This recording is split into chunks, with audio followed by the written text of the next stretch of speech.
Rajahmundry mobile technicians association మిమ్మల్ని అందరినీ కలవడం అనేది చాలా ఆనందంగా ఉంది.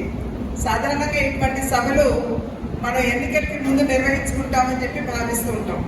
కానీ ఎన్నికలు అయిన తర్వాత కూడా ఈ రకంగా కలవడం అనేది చాలా ముఖ్యం అని చెప్పి నేను గట్టిగా విశ్వసిస్తున్నటువంటి విషయం. ఎందుకంటే అనేక రంగాల వారి నిత్య జీవితంలో ఎదుర్కొనేటువంటి సమస్యలు, ఇవాళ సోదరులు మీరందరూ ఎదుర్కొనేటువంటి సమస్యల గురించి ప్రస్తావించకపోయినట్లయితే నిజంగా మా దృష్టికి ఈ సమస్యలన్నీ కూడా వచ్చేవి కావు. కనుక కేవలం ఎన్నికల వరకు పరిమితం కాకుండా ఎన్నికలైన తర్వాత కూడా ఎప్పటికప్పుడు ఈ రకంగా కలుస్తూ ఉంటే అవినాభావ సంబంధం ఏర్పడటం మాత్రమే కాకుండా సమస్యలు పరిష్కరించుకునే దిశగా మనం అందరం కూడా అడుగులు వేయడానికి ఒక అవకాశం ఉంటుంది. ఇప్పుడు జరిగినటువంటి ఎన్నికల్లో అనూహ్యంగా మీరందరూ కూడా మమ్మల్ని ఆశీర్వదించారు. ఎవరూ కూడా అనుకోని విధంగా 93% స్ట్రైక్ రేట్తో పాటు 57% ఓట్ షేర్ ఎన్డీఏ కూటమికి లభించింది. అయితే సాధారణంగా ఈ ఫలితం అన్నది జయాన్ని ప్రతిబింబించడం మాత్రమే కాకుండా ఈ యొక్క ఫలితంలో ప్రజల యొక్క ఆకాంక్షలు అపేక్షలు కూడా మిళితమై ఉన్నాయి అని చెప్పి మనం అందరం కూడా గమనించవలసినటువంటి విషయం. ఇందాక సోదరులు చెప్పారు ఏ విధంగా పోలీసుల నుండి మీరు బాగా ఇబ్బందులు ఎదుర్కొంటున్నారో ఇందాక వారు చెప్పడం జరిగింది. నేను ఒకే విషయం మీ అందరికీ తెలియజేస్తున్నాను. రాజమండ్రిలో మా ఆఫీసు ఎప్పుడూ కూడా తెరిచే ఉంటుంది. అక్కడ 2-3 వ్యక్తులు అక్కడ రోజు పొద్దున్న నుండి సాయంత్రం వరకు కూర్చునే ఉంటారు. ఎవరికి ఏ ఇబ్బంది వచ్చినా ఆఫీస్కి వచ్చి అక్కడ కూర్చున్నటువంటి వారికి మీ సమస్యలు తెలియజేసిన వెంటనే వాటిని పరిష్కరించే దిశగా మా వంతు కృషి చేస్తామని చెప్పి మీ అందరికీ కూడా నేను తెలియజేస్తున్నాను. సభాధ్యక్షులు రాజమహేంద్రవరం మొబైల్ టెక్నీషియన్స్ అసోసియేషన్ అన్నారు, కానీ దీన్ని నేను రాజమహేంద్రవరం మొబైల్ డాక్టర్స్ అసోసియేషన్ అని అంటాను. కారణం ఏంటంటే ఇవాళ మన శరీరంలో మొబైల్ కూడా ఒక అంతర్భాగం అయిపోయింది. మొబైల్ లేదే ఎవరి జోబుల్లోనూ కూడా మొబైల్ లేకుండా ఉండరు. మన జోబులో పర్సున్నా లేకపోయినా మొబైల్ మాత్రం ఖచ్చితంగా ఉంటుంది. అటువంటి మొబైల్కి ఏదైనా అనారోగ్యం వస్తే ఆ మొబైల్ని మళ్ళీ ఆరోగ్యవంతంగా చేసేటువంటి మీరు మొబైల్ డాక్టర్స్ అనేటువంటి మాటని ఈ సందర్భంగా తెలియజేస్తూ, దానికంటే మించి ఒక మంచి మాట చెప్పాలి.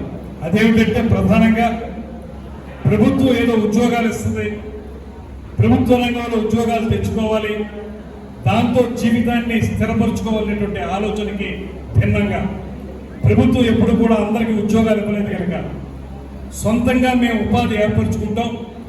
మా స్కిల్ డెవలప్మెంట్ అనేటువంటి పదం మనం చాలా మాట్లాడుతాం ఈ మధ్యకాలంలో.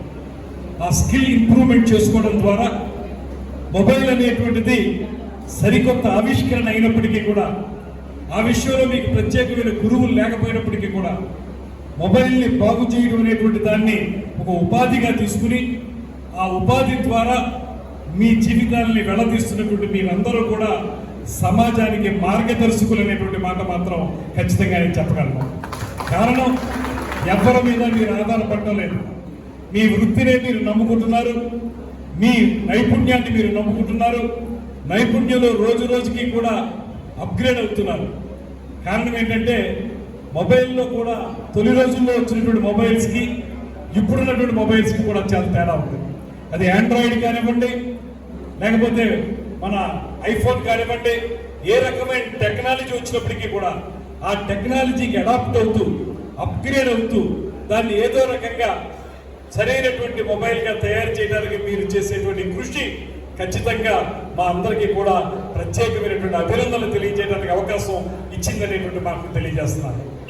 ఆ రకంగా మిమ్మల్ని మీరు పోషించుకుంటూ, మీ కుటుంబాలను మీరు పోషించుకుంటూ, ప్రభుత్వం మీద ఆధారపడకుండా కేవలం మీ దగ్గరకు వచ్చేటువంటి వినియోగదారుల మీదే ఆధారపడి వాళ్ళకు అవసరమైనటువంటి రీతిలో ఇవాళ మీరు తిరిగి బాగు చేస్తూ తిరిగి ఇస్తున్నటువంటి ఈ మొబైల్స్, నాకు తెలిసి మొబైల్ రిపేర్కి వచ్చేవాళ్ళు చాలామంది సామాన్య మధ్యతరగతి కుటుంబీకులు. బాగా డబ్బున్న వాళ్ళు మొబైల్ బాగోకపోతే ఎవరికో ఇచ్చేసి కొత్త మొబైల్ కొనుక్కుంటారండి. కానీ మీ దగ్గరకు వచ్చేవాళ్ళు ఆ రకంగా కూడా మీరు సమాజ సేవ చేస్తున్నారు. మీ దగ్గరకు వచ్చే వాళ్ళందరూ కూడా మధ్యతరగతి, దిగువ మధ్యతరగతి చెందినటువంటి వారి వినియోగదారులు మీ దగ్గరికి వస్తారు. కారణం ఏంటంటే మొబైల్ పాడైతే దాన్ని బాగు చేసుకుని వాడుకుందాం అనేటువంటి తత్వం సామాన్య మధ్యతరగతి కుటుంబీకులకే ఉంటుంది.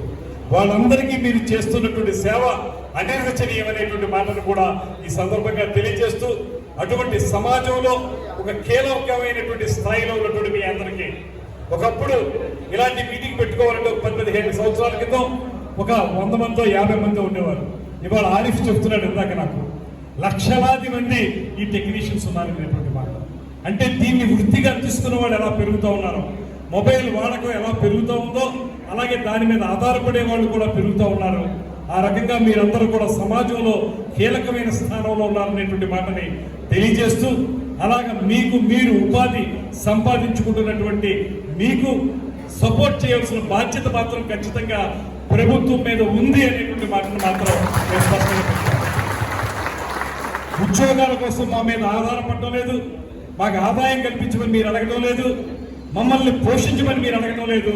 ప్రభుత్వాన్ని మీరు కోరుతున్నది ఒకటే, మాకు రక్షణ కల్పించండి అనేటువంటి మాట. మా తక్షణ కర్తవ్యం కూడా మీకు రక్షణ కల్పించడమే అనేటువంటి మాటను కూడా ఈ సందర్భంగా తెలియజేస్తున్నాం. ఎలాగా ఉంది, మంచి అసోసియేషన్ ఉంది, బలోపేతమైన నాయకులు ఉన్నారు. నాకు తెలుసు మీ అసోసియేషన్ నడిపించేటువంటి నాయకుల యొక్క శక్తి సామర్థ్యాలు. వాళ్ళని చాలా కాలంగా నేను చూస్తూ ఉన్నాను. వాళ్ళు ఖచ్చితంగా సమస్యలు పరిష్కరించగలరు. అలా పరిష్కరించినటువంటి అంశాలు ఏవైనా ఉంటే మీరు ఒకటే గుర్తుపెట్టుకోండి, ఎల్లవేళలా ఈ వేదిక మీద ఉన్న మేము అందరం కూడా మీకు అందుబాటులో ఉంటాం, మీకు తోడ్పాటు అందిస్తాం, మీతో కలిసి నడుస్తాం అనేటువంటి మాటని మనం చేస్తా ఉన్నాం.